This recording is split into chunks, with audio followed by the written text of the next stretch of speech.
Welcome to a podcast about wealth and life. We all know that our finances play a big part in how we live our lives. In this podcast, the advisors from Foster and Motley share insights and information about investment and financial planning topics and how they connect to your life.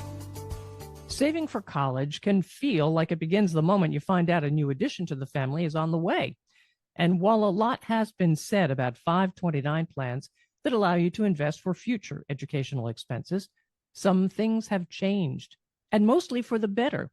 I'm Patrice Sikora, and Foster and Motley's Tony Luckhardt is with me to explain some of those changes. Tony, can I assume that a lot of these changes go back to Secure Act 2.0?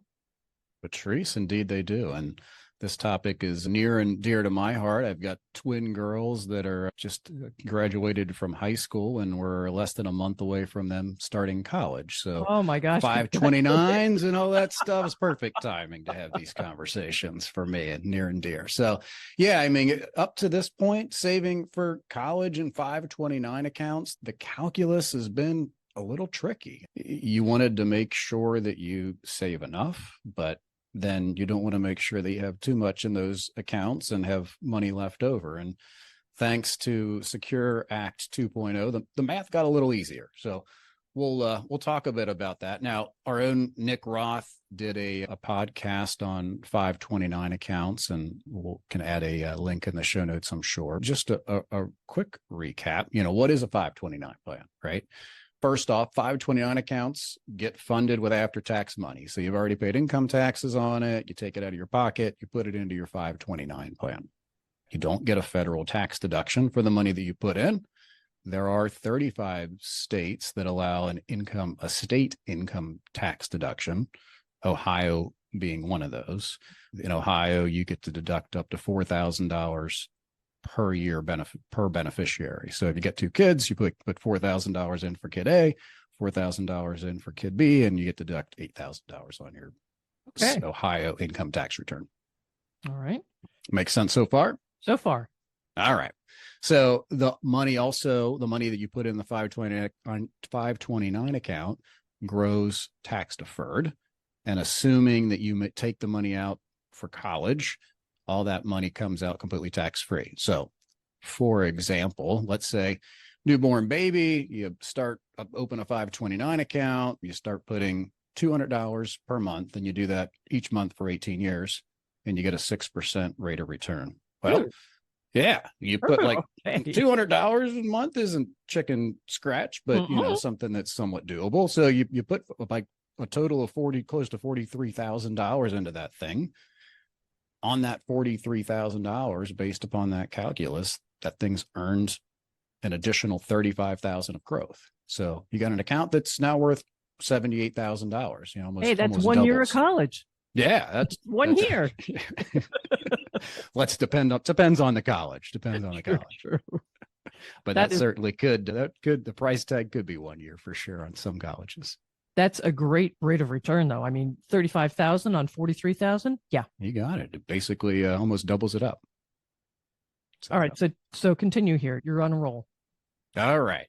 So in addition to that, so tax-free distributions can be taken out of a 529 account for things like college tuition, room and board, books, computer, things like that. So the distributions come out tax-free.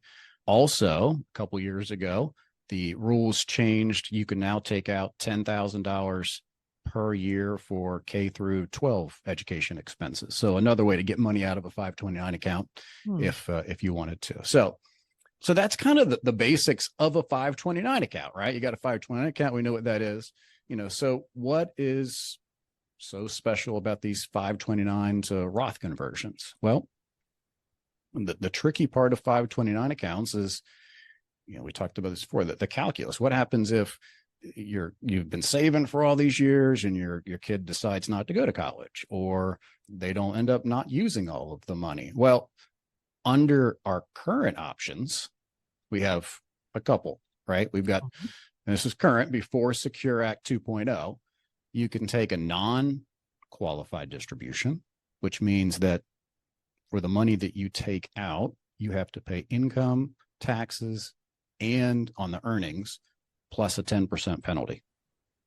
Oh, right. So not great, right? You can get the money out, but you got to pay income taxes on it plus that 10% penalty. Right. You can perhaps avoid. This is just on the earnings too. This is just on the earnings. Yes. So you can perhaps avoid that penalty if you take the money out as a result of a scholarship that the child's received, or armed forces service. But otherwise, you still have to pay the income taxes on it. So an option, not a great option, but an option. The other option is you could take that money and the kid doesn't use and transfer it to another kid. So you could take a kid A, doesn't use all the money. You could take that and roll it over tax-free into kid B's 529 account, or perhaps even the grandchild of that kid. And there's no penalty, no tax, no penalty. Yeah, tax-free rollover. Ooh. All right. So those are the two options that are available to us. The non-qualified distribution's not too favorable.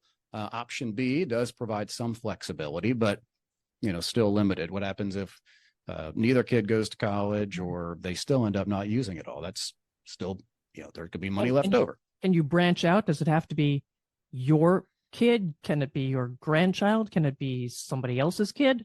It cannot be someone else's kid. Okay. It could be a grandchild. Okay. Yeah. So currently there is some flexibility, but there could still be money left over, or those options don't work out for you, right? So Secure Act 2.0 helps a little bit. It avails another option. So starting in 2024, there's a new provision that allows up to a lifetime amount of $35,000 to be rolled from a 529 account into that beneficiary's Roth IRA. Nice. That could be a very nice option.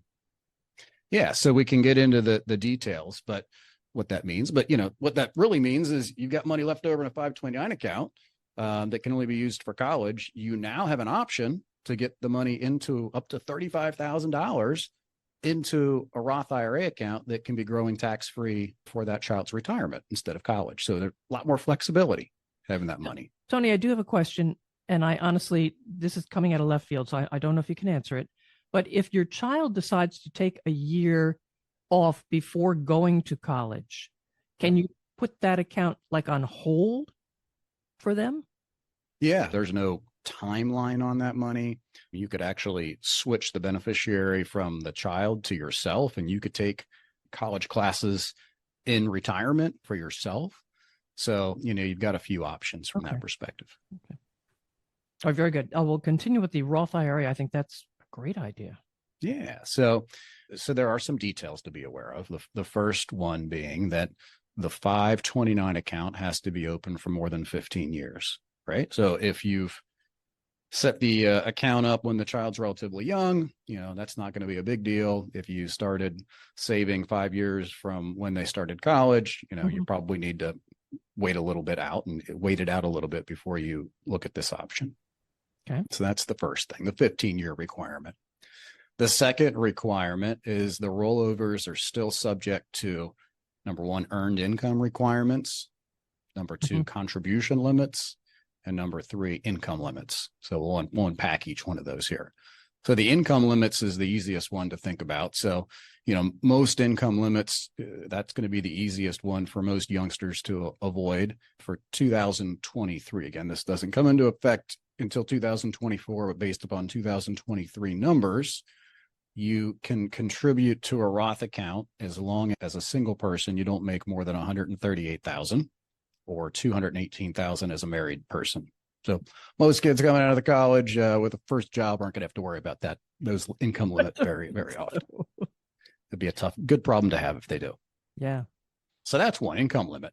The second one is you have to have earned income. So you have to have a job. It has to be, a job income, not passive, not dividend income, not capital gains, things like that. So you have to have a job. And then the third piece is you can only make a maximum contribution of $6,500. Oh. Right. So those are the three pieces. Income limit, you have to have earned income, and you could only put in up to $6,500. Roll over or contribute one kind of Roth IRA pot. If you put $1,000 in from your out of your pocket to make a contribution, then you'd only have $5,500 that you could roll over from your 529 to your Roth. But that's per year. So in the next year, you could do it again. Yes. Correct? So, Okay. yeah, I'll give you an example. Daughter Alyssa, okay, she graduates from college or doesn't go to college. And let's say she's got a 529 account. There's $10,000 left in it.